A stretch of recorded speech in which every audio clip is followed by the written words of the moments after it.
Sejam com todos a maravilhosa graça e a paz de Cristo Jesus, nosso Senhor e Salvador bendito. Como é bom nos vermos uma vez mais desfrutando dessa ocasião que o próprio Deus, por obra da sua graça, do seu amor para conosco, nos provê graciosamente. Como é bom e agradável que em espírito e em verdade nos percebamos assim, unidos em amor, para numa só fé tomarmos parte juntos no culto do Senhor, tributando a Ele toda a adoração e todo o louvor que lhe são devidos, ensejando-lhe as nossas orações, ouvindo a sua voz que fala aos nossos corações, sendo edificados no agir do seu Espírito, sendo apacentados por aquele que é o bom pastor das nossas vidas,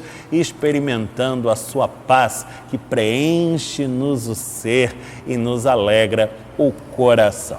Vamos cantar na presença do Senhor, para a glória do seu nome, sob direção da maestrina Helen Heinsley, acompanhados pela pianista e organista Gisele Santana.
Neste espírito de adoração e louvor, corações ao alto, nós falamos com Deus. Senhor nosso Deus, Pai bendito, em Tua santa presença, uma vez mais nos achamos, e isto é motivo para que desde já nos vejamos tomados de alegria, e é com corações jubilosos que transbordamos em adoração e louvor a Ti e a Ti somente. Tu és Deus, Tu és o Deus único e verdadeiro, Tu és o soberano de toda a terra, és o Rei das nações, és o Todo-Poderoso. Criaste todas as coisas e sustentas a realidade da vida nas palmas das Tuas mãos. És o nosso Deus bendito, o Salvador, o Deus providente, cujos cuidados para conosco jamais cessam e não podemos contar. Tua grandeza não se pode medir, tal qual a Tua graça manifesta nas nossas vidas dia após dia. Tua misericórdia para conosco deixa-nos maravilhados, pois a despeito do nosso pecado, ama-nos e santifica-nos no agir do Teu Espírito e em o nome de Jesus. E assim, Senhor, ensejamos-te esta oração como uma oferta de adoração e louvor a Ti e a Ti somente. E tudo fazemos na mediação do Cristo, Teu Filho, o nosso Salvador. Amém, Senhor. Convido você à leitura do Salmo indicado pelo Lecionário Cristão para este 21º domingo do Tempo Comum. É o Salmo de número 84. Se você puder, abra comigo a sua Bíblia, portanto, no Antigo Testamento, no livro dos Salmos, no Salmo de número 84, cuja leitura faremos na íntegra. Este Salmo que é tão conhecido da igreja e que inspira tantas e tão belas canções. Diz assim o salmista, acompanhe na sua Bíblia. Quão amáveis são os teus tabernáculos, Senhor dos exércitos! A minha alma suspira e desfalece pelos átrios do Senhor. O meu coração e a minha carne exultam pelo Deus vivo. O pardal encontrou casa e a andorinha ninho para si, onde acolha os seus filhotes.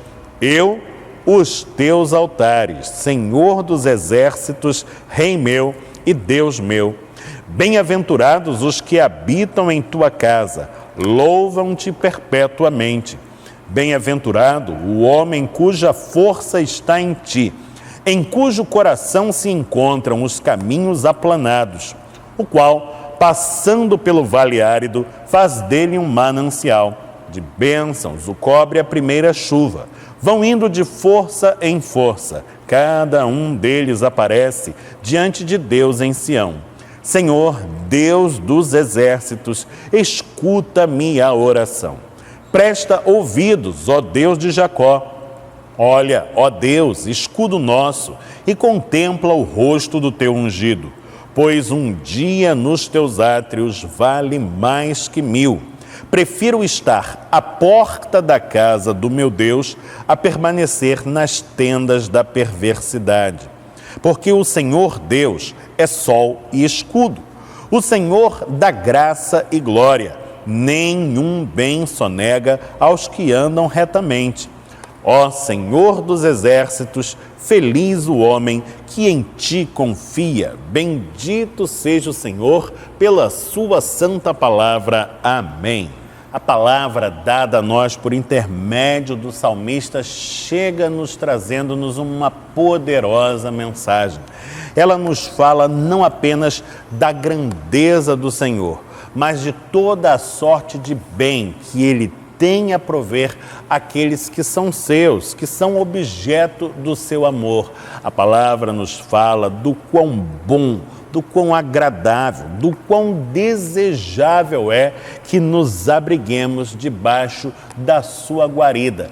Esta é a realidade cantada em muitos salmos. Fala-nos daquele que vigia Israel, do guarda desta nação, que jamais dorme e nem cochila. É a mensagem entoada nos lábios do coro Aideia Moraes. O que vigia Israel, de Félix Mendelssohn Bartholdy, sob a direção geral da maestrina Helen Heisler, com acompanhamento da pianista e organista Gisele Santana e ainda a edição em vídeo do nosso irmão Daniel Schmidt. Ouçamos o coral.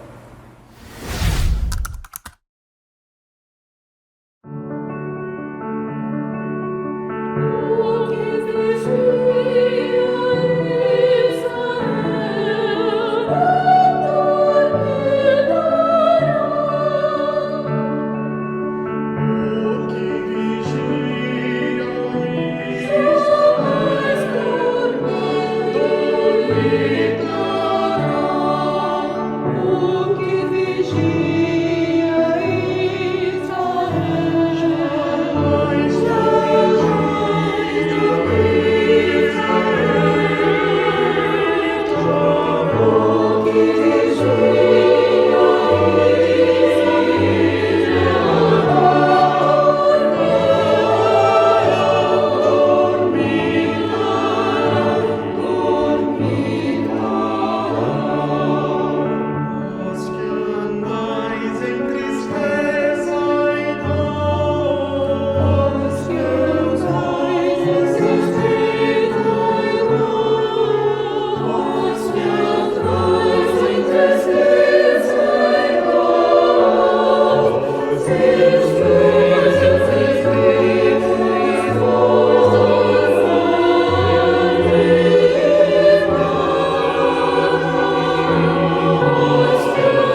Inspirados, portanto, pela palavra do Salmo que foi lido e ainda pela palavra do Salmo que foi cantado pelo coral, vamos adentrando a um tempo de contrição. E nele somos convidados de modo muito particular à oração, e em especial a oração silente, aquela que se dará no íntimo dos nossos corações, neste diálogo que vamos travar em nossas almas com Deus. Convido você a colocar diante do Senhor a sua confissão de pecados e também os seus motivos de súplica e intercessão. E se puder fazê-lo, faça-o de joelhos e coloquemo-nos assim perante o trono do Todo-Poderoso.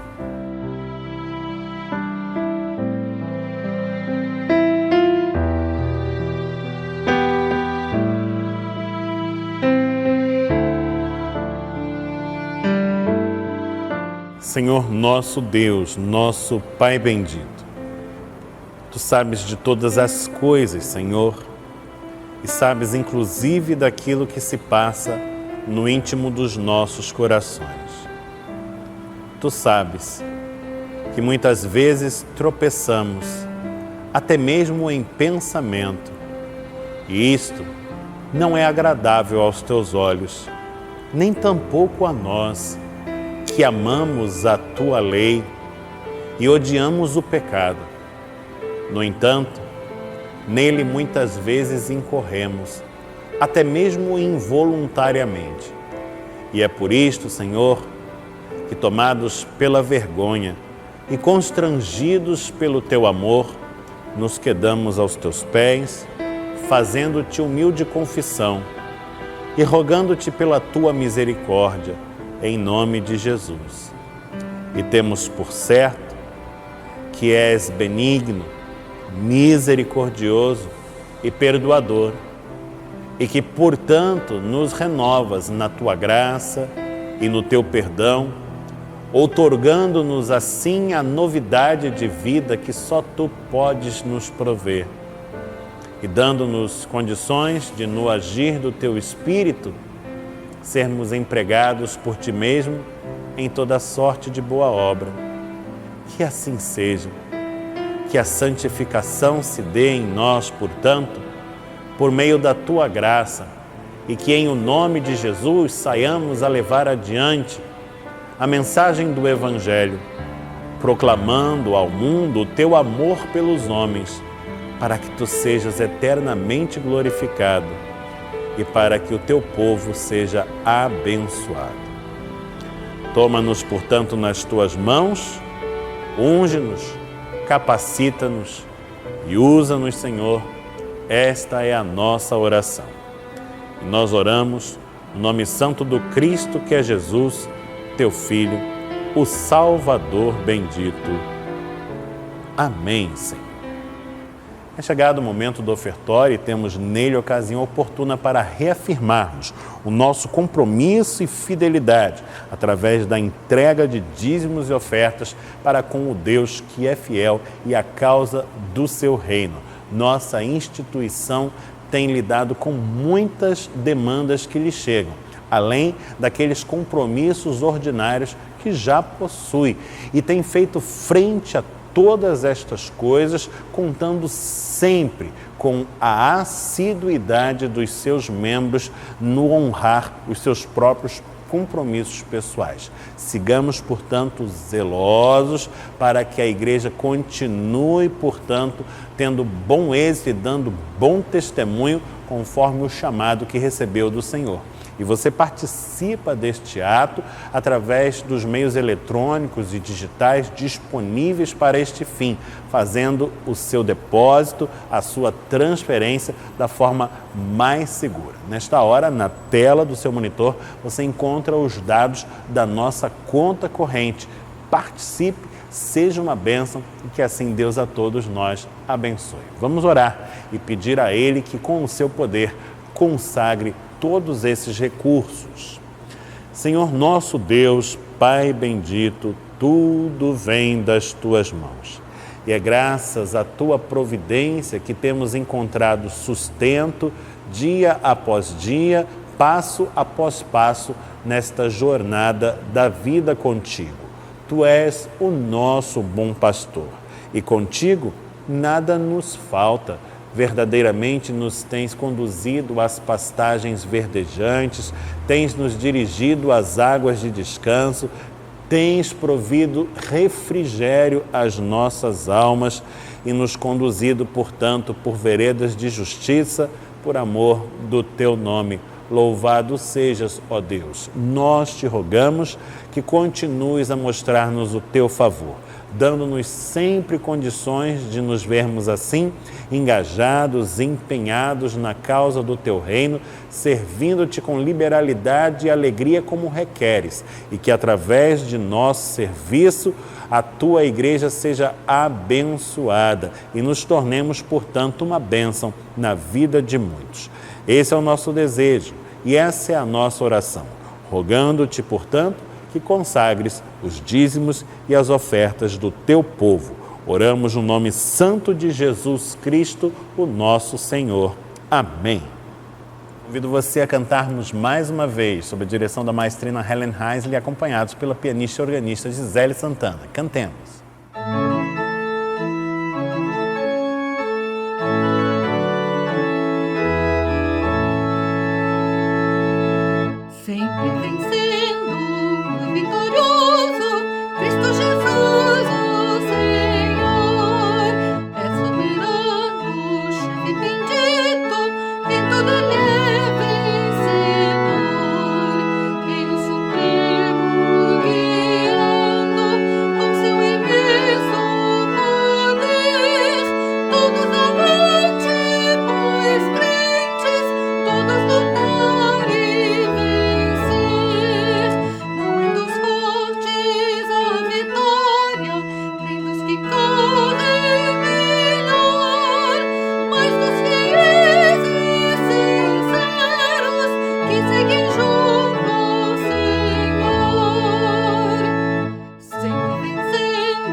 Convido você a abrir comigo a sua Bíblia mais uma vez, agora no Novo Testamento, para a leitura do texto que está no último livro dele, o livro do Apocalipse. Nós vamos abrir juntos em Apocalipse no capítulo de número 2. E vamos ler desde o versículo número 1 ao versículo número 7. Estamos no Novo Testamento, no livro do Apocalipse, no capítulo de número 2, lendo desde o versículo 1 ao versículo número 7. Acompanhe na sua Bíblia a leitura que fazemos desde agora desta porção da palavra do Senhor. Ao anjo da igreja em Éfeso escreve: estas coisas diz aquele que conserva na mão direita as 7 estrelas e que anda no meio dos 7 candeeiros de ouro. Conheço as tuas obras, tanto o teu labor como a tua perseverança, e que não pode suportar homens maus, e que puseste à prova os que a si mesmos se declaram apóstolos e não são, e os achaste mentirosos. E tens perseverança e suportaste provas por causa do meu nome e não te deixaste esmorecer. Tenho, porém, contra ti que abandonaste o teu primeiro amor. Lembra-te, pois, de onde caíste, arrepende-te e volta à prática das primeiras obras, e se não, venho a ti e moverei do seu lugar o teu candeeiro, caso não te arrependas. Tens, contudo, a teu favor, que odeias as obras dos nicolaítas, as quais eu também odeio. Quem tem ouvidos, ouça o que o Espírito diz às igrejas. Ao vencedor, dar-lhe-ei que se alimente da árvore da vida, que se encontra no paraíso de Deus. Bendito seja o Senhor pela sua santa palavra. Amém. O texto que acabamos de ler faz parte de um escrito intrigante, o chamado livro do Apocalipse. Trata-se de um livro que, no imaginário popular, vê-se sempre envolto numa atmosfera de mistério. E, a bem da verdade, nem deveria ser assim. Afinal, não se trata de um livro de coisas ocultas ou de teor ocultista. Trata-se antes de revelação. Aliás, este é precisamente o sentido da palavra que evocamos por título do mesmo: Apocalipse, revelação. Trata-se de um livro em que coisas importantes são reveladas por Deus, através de uma linguagem que é muito própria do profetismo. E esta, sim, para nós, tornou-se um pouco obscura por conta da distância que nos separa do tempo, do lugar, da cultura em que esta tradição se formou. No entanto, com o manejo de algumas ferramentas, conseguimos perscrutar o sentido do escrito e perceber a poderosa mensagem de vida que ele tem para nós. Quero convidar você a nos voltarmos uma vez mais sobre o texto e, se possível, se você tiver uma Bíblia consigo, mantenha o texto aberto e ao alcance das mãos, porque nós vamos voltar ao texto com mais vagar, com mais atenção, tentando perceber nos seus detalhes a sua riqueza oculta. Vamos nos debruçar sobre o escrito mais uma vez, fazendo desde o primeiro ao último versículo, desde agora. A primeira coisa que observamos nesta pequena passagem é que ela consiste numa carta. Não por acaso a Sociedade Bíblica do Brasil fez o favor de nos ajudar a percebê-lo, colocando em negrito o título Carta à Igreja em Éfeso.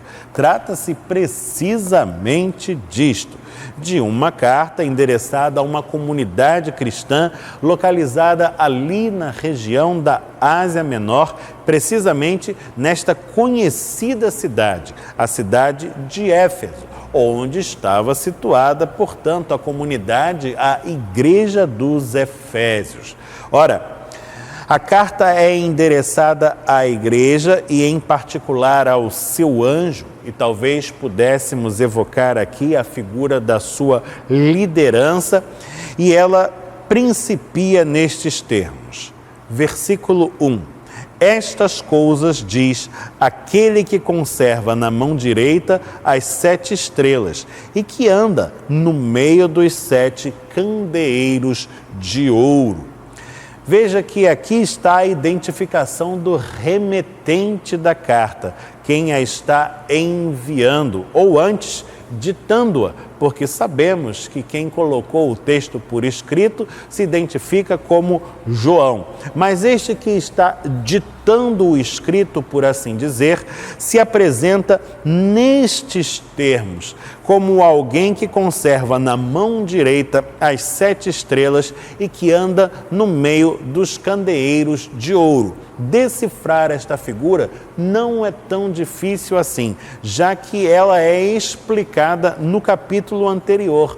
Faça depois a leitura do capítulo número 1 do livro de Apocalipse e você verificará que as estrelas aqui evocadas são os anjos da igreja, figura que talvez possa falar-nos da sua liderança. E os candeeiros de ouro são as próprias igrejas abordadas aqui. Portanto, esta figura, que é a figura do Senhor da igreja, mais precisamente do próprio Senhor Jesus, é trazida a lume como alguém que tem o governo da igreja na mão e que está no seio dela também. Isso é muito importante para as igrejas daquele tempo e lugar. Elas estavam vivendo num contexto de dura perseguição à fé cristã.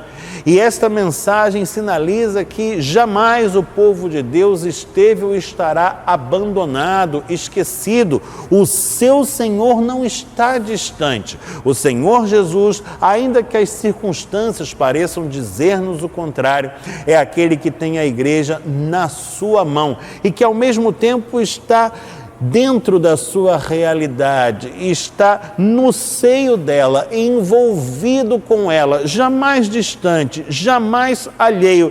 Este é Jesus que a igreja de Éfeso fala, alguém que está perto da comunidade e que tem-na junto de si.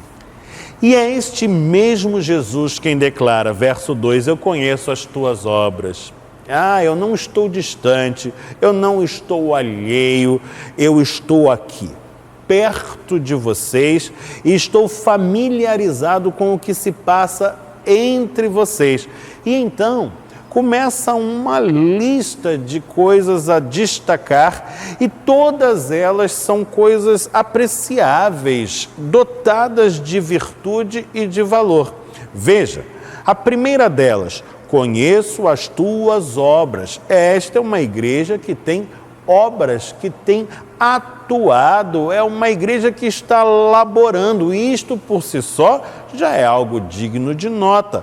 E o texto fala, conheço as tuas obras, tanto o teu labor como a tua perseverança. A palavra labor aqui é evocada para identificar a realidade das obras da igreja como uma realidade em que há esforço. Essa igreja não apenas trabalha, mas trabalha com empenho, com dedicação. E mais, esta igreja que trabalha com tanto empenho, com tanta dedicação, de forma esforçada, é uma igreja que enfrenta dificuldades. No entanto, não desiste, ela persevera. É neste sentido que é evocada a palavra perseverança. Mas o texto diz ainda no mesmo versículo de número 2, não podes suportar homens maus. Essa comunidade não tolera a maldade, não tolera a injustiça. Mas prossegue o versículo dizendo, puseste à prova os que a si mesmos se declaram apóstolos e não são, e os achaste mentirosos. Essa comunidade está tão firmemente fundamentada na verdade que não se deixa enganar. Seus olhos estão abertos e atentos às ciladas daqueles que tentam lhes enredar. Eles estão preparados para fazer face ao engano e refutá-lo, mas uma coisa digna de nota, dotada de virtude, de valor. Veja, o verso 3 sublinha, tens perseverança e suportaste provas por causa do meu nome e não te deixaste esmorecer. No livro do Apocalipse, quando se fala de provas, quando se fala de tribulação, está se falando da perseguição que era perpetuada pelos romanos contra os cristãos. Estamos falando de perseguições duras. Os cristãos, nesse período, muitas vezes, pelo simples fato de serem cristãos, estavam sofrendo injustiças nos locais onde moravam, sendo perseguidos pela vizinhança ou mesmo pelo poder político. Estavam muitas vezes sendo encaminhados para deportação, para prisão, trabalhos forçados, torturas e até mesmo sentenciados à morte simplesmente por confessarem a Jesus. Estas provas são provas duras, mas ainda que provas e ainda que duras, esta comunidade não se deixa esmorecer, diz o verso 3. Ela persevera, ela não desiste.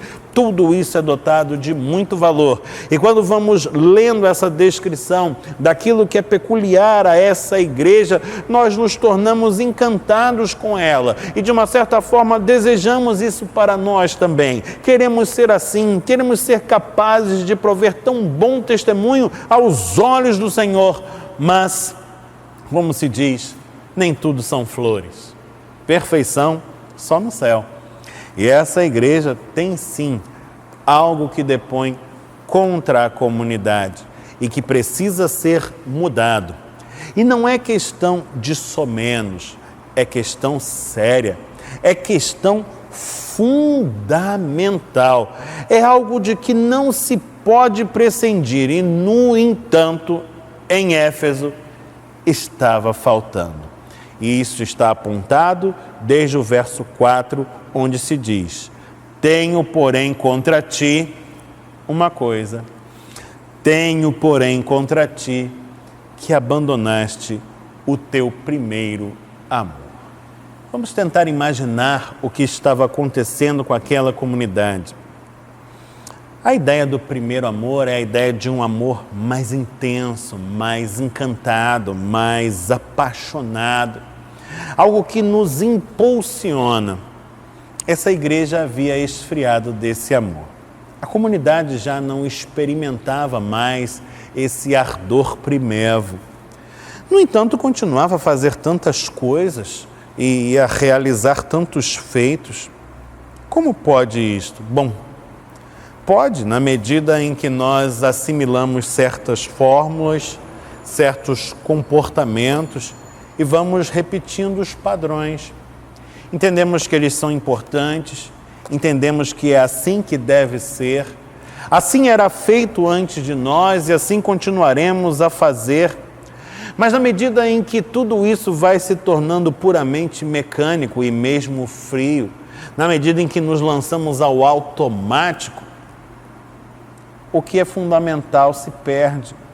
Porque é precisamente este amor que deve estar ardendo em nossos corações qual viva chama continuamente, é precisamente ele que dá sentido a tudo o que fazemos, a todo o nosso labor. Sem ele, tudo se torna vazio e desprovido de significado. O próprio apóstolo Paulo fala-nos tanto disso. Você conhece o célebre texto que está na primeira carta aos Coríntios, no capítulo de número 13, quando ele declara: ainda que eu falasse as línguas dos homens e dos anjos, se não tiver amor, serei como bronze que soa, como o símbolo que retine. Ainda que eu tenha o dom de profetizar, conheça todos os mistérios, toda a ciência, ainda que eu tenha tamanha fé a ponto de transportar os montes, se não tiver amor, nada serei. Ainda que eu distribua todos os meus bens entre os pobres, e ainda que eu entregue o meu próprio corpo para ser queimado, se não tiver amor, nada disso me aproveitará. É o amor que é dado por nós, através do Espírito Santo de Deus, que vem fazer morada em nossos corações e impulsionar-nos nessa caminhada da vida com Ele e para Ele. É esse amor que torna tudo cheio de sentido, cheio de significado e, portanto, cheio de valor. Se nós perdermos este amor e preservarmos todo o resto estará perdido também, porque desprovido de valor estará. Não é um mero detalhe, não é um adorno de luxo a todas as demais coisas, é aquilo que efetivamente deve fundamentar a todas elas. E, portanto, é coisa que precisa ser resolvida. Questão que não pode ser adiada. Deve ser tratada e deve ser tratada sem demora. E é então que, desde o versículo 5, parece que Jesus começa a tratar de discutir a relação com a sua noiva, a igreja. No versículo 5, ele faz um apelo à comunidade e lhe diz: lembra-te, pois, de onde caíste. Vamos parar para refletir e tentar ver em que ponto da caminhada as coisas mudaram. Quando é que o encanto se perdeu? Por que se perdeu? Vamos tentar voltar àquele ponto. Arrepende-te é a palavra que convoca a conversão. Arrepende-te e volta é o apelo veemente à conversão. Arrepende-te e volta à prática das primeiras obras. Como é bonita esta conversa que Jesus trava com a sua noiva, a sua igreja. Essa discussão que vai sendo tratada com bases no amor. E então, o apelo se converte numa espécie de ameaça, dizendo: se não fizeres assim, venho a ti e moverei do seu lugar o teu candeeiro, caso não te arrependas. João, o autor de Apocalipse, sempre em plena sintonia com a tradição profética de que se faz herdeiro.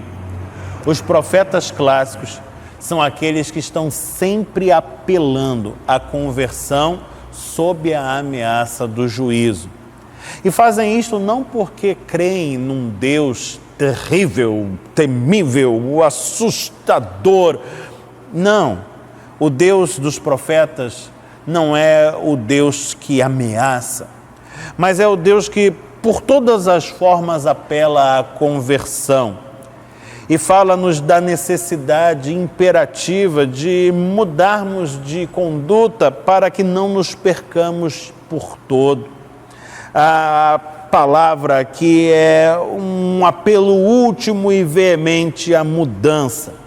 Se vocês não voltarem atrás e não voltarem à prática das primeiras obras, se não fizerem este caminho de volta, de conversão, e consertarem isto que se entortou, eu precisarei sacudir o candeeiro. É a própria igreja, você se lembra, as estrelas, as suas lideranças, os candeeiros, as próprias igrejas. Eu vou sacudir o candeeiro.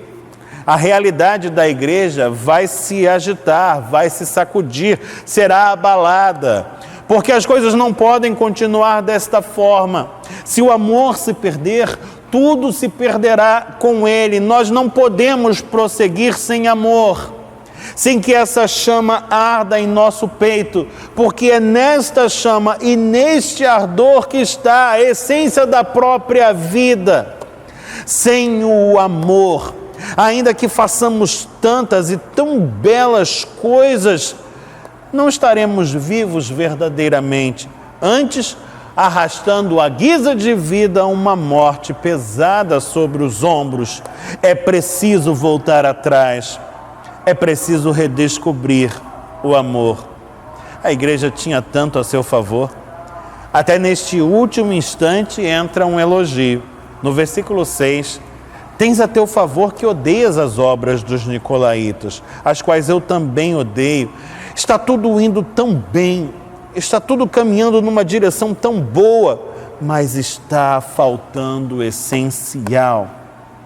E essa palavra, ela é viva, ela é poderosa e ela é eficaz, não apenas para aquela igreja, daquela cidade, naquela época, mas para nós hoje. Não podemos nos entregar a qualquer mecanicismo que seja na vivência dos ritos, da dinâmica das atividades da igreja local, dos seus muitos trabalhos. O que adianta participarmos das sociedades internas, ocuparmos cargos de liderança ou até mesmo de oficialato, participarmos dos conjuntos musicais, das obras sociais e do que mais for, até mesmo da ação missionária, se não estivermos tomados por amor. Se não tivermos amor, nada disto nos valerá. Mas na medida em que amarmos, na medida em que esta chama voltar a arder em nosso seio, caso tenha esmaecido, experimentaremos o cumprimento da promessa que está lançada desde o versículo número 7. Ele diz assim: quem tem ouvidos, ouça o que o Espírito diz às igrejas. Ao vencedor, e nesta perspectiva, a do escrito do Apocalipse, vencedor é todo aquele que ouve o conselho, a exortação dada pelo profeta que vem da parte do Senhor. Ao vencedor, portanto, aquele que se reencontrar com um amor primevo e que permitir a esta chama arder em seu seio, ao vencedor, dar-lhe-ei que se alimente da árvore da vida que se encontra no paraíso de Deus. Você se lembra do texto que está lá no início de tudo, no livro do Gênesis, onde a manutenção da vida verdadeira, concebida pelo Criador, se dava por meio do fruto desta árvore. Jesus está dizendo: aquele que se lançar ao amor, que acolher em seu seio essa chama e a alimentar diuturnamente, e que tudo fizer impulsionado pelo amor, este sim experimentará a vida que eu lhe tenho proposto, a vida plena, a vida verdadeira, a vida abundante, a vida perenal. Este se encontrará verdadeiramente vivo. E é para esta vida que ele nos chamou, esta vida que tão somente pelo amor podemos experimentar. Que assim seja. Amemos, pois, e vivamos intensamente segundo Deus quer, e que isto seja para a glória do seu nome e para a bênção de muitos. Amém.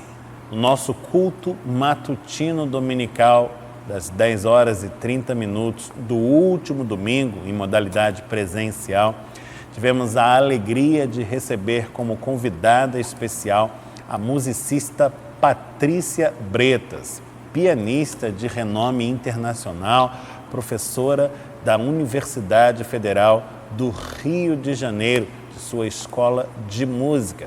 Patrícia é nossa irmã em Cristo, esteve participando da liturgia juntamente com a nossa pianista e organista Gisele Santana, proporcionando-nos momentos de grande enlevo, não apenas estético, mas acima de tudo espiritual. Nós agradecemos a Deus pela sua vinda e pela oportunidade de desfrutar da sua arte e assim rogamos ao Pai Celestial que continue a abençoar a sua caminhada, a sua carreira, fazendo-a sempre profícua, abundante de frutos, para a glória do Deus vivo e a bênção de muitos.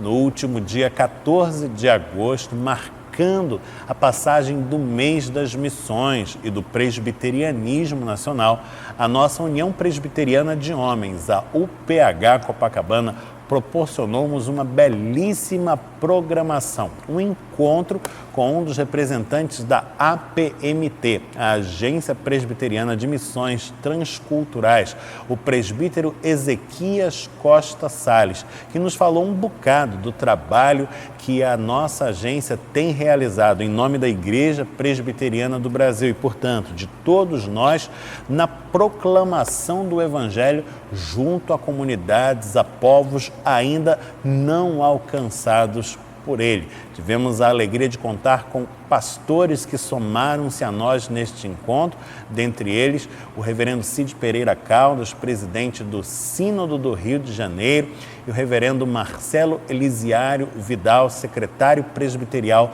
do Trabalho Masculino, e o missionário reverendo Luiz Otávio Nogueira. Foi um encontro muito edificante e se você perdeu, não tem problema, porque ele está na íntegra aqui no nosso canal.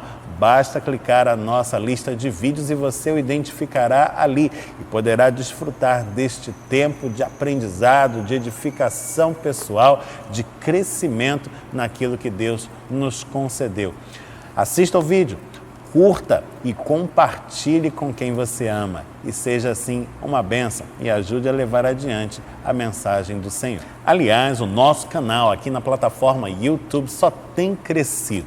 Já ultrapassamos a marca dos 900 inscritos e estamos caminhando para a marca dos 1000. Mais de 900 pessoas, portanto, têm recebido os nossos conteúdos e sendo alcançadas pela mensagem do Evangelho proclamada desde aqui. E se você ainda não se inscreveu, ajude este canal e faça isso agora. Leva menos de 1 segundo e com esse gesto simples você nos ajuda a impulsionar este trabalho que a igreja tem feito com tanto carinho, com tanto amor e para a bênção de muitos. Não deixe também de marcar o seu like a cada vídeo assistindo e confira as nossas playlists. Há muito conteúdo postado aqui, além dos cultos dominicais.